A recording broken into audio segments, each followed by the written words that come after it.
Hello, this is Mrs. Politsky, and I have notes for Chapter 21, Section 5, talking a little bit about the end of World War II. So, in Roman numeral number 1, the Third Reich collapses. As Americans pushed east towards Germany, Hitler began one last offensive that became known as the Battle of the Bulge. This battle began on December 16th, 1944, and lasted through about the beginning of January 1945. And Allied troops, for the most part, were kind of thinking that because of the weather being bitterly cold, that the Germans, for the most part, weren't going to be much of a problem as they were kind of heading into the holiday season of that year. And to their surprise, the Germans launched a huge offensive, cutting off some Allied troops, finding some Allied troops pretty much unprepared, either because they were lacking resupplies for ammunition or gear. We had a lot of soldiers that didn't have the right kind of boots for the weather. They didn't have the right kind of jackets. They didn't have socks. So needless to say, this was a real difficult battle for the Allies. In time, that the Germans were going to retreat, and by the end of February of 1945, American troops had fought their way to the Rhine River, which is kind of the westernmost boundary of Germany. And as a result of that, the war is going to progress very quickly. And on May the 7th, 1945, the Germans are going to surrender. This is roughly a week or so after Adolf Hitler commits suicide. And May the 8th is going to be declared Victory in Europe Day. So once that theater of the war has kind of been resolved, we're going to start talking about trying to fight the Japanese. Allied troops in Germany, for the most part, were told that they probably should get prepared to be deployed for some kind of invasion of Japan.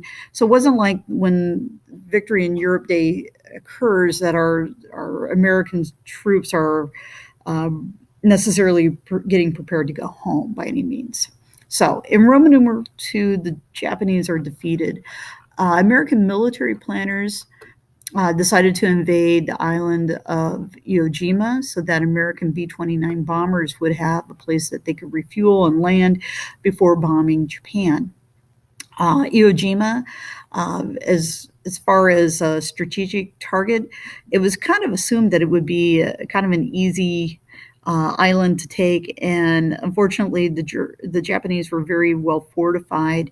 It was a campaign that took a little bit longer, but it's probably known more for the iconic photograph of the flag raisers that you see pictured below here. We also stepped up firebombing campaigns of the city of Tokyo with our B-29 bombers. We dropped a lot of incendiary bombs on that city in the beginnings of 1945, and roughly 80,000 people were killed and more than 250,000 buildings were destroyed as a result of that. You can kind of see the photograph below.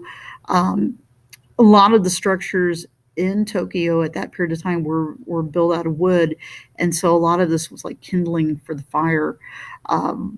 If you think about it, and maybe in terms of loss of life, there were about as many people that died in the firebombing campaign of Tokyo as there were in places like Hiroshima or Nagasaki with the dropping of the atomic bombs. The difference is the campaign over Tokyo took quite a long time in comparison to the dropping of the 2 atomic bombs. So to aid a possible invasion of Japan, the United States captured the island of Okinawa. Okinawa is kind of one of the southernmost islands of the archipelago that makes up the Japanese mainland. And it was not an easy island to take. The Japanese had certainly used a lot of propaganda to scare civilians. And in a way, we kind of got a taste of what it would be like fighting civilians if we'd ever launch a campaign attacking the mainland of Japan.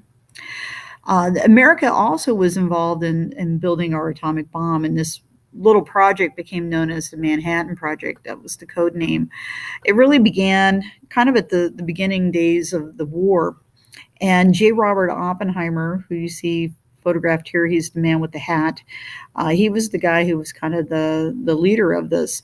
He used a lot of physicists, a lot of engineers, military personnel, a lot of civilian help. Matter of fact, many of the civilians who were working on the Manhattan Project probably had no idea that they were working on such a project. But Manhattan Project had sites throughout the United States, not just necessarily the testing site in New Mexico. So in 1942, Leo Szilard and Enrico Fermi, they built the world's first nuclear reactor at the University of Chicago. Our two men are pictured down below here, but this is kind of where this all begins. These men got a blessing from Albert Einstein, and in a sense, their work kind of led to the beginnings of the Manhattan Project itself. In letter F, the Allies threatened Japan with prompt and utter destruction. This is actually a little note that was issued to the Japanese following the testing of the atomic bomb in July of 1945. It was actually issued from the Potsdam Conference, where some of our Allied leaders were gathered. But the idea was to kind of help maybe the Japanese understand what was about to come. And as a result of them not necessarily wanting to surrender, we went ahead and we dropped the two atomic bombs.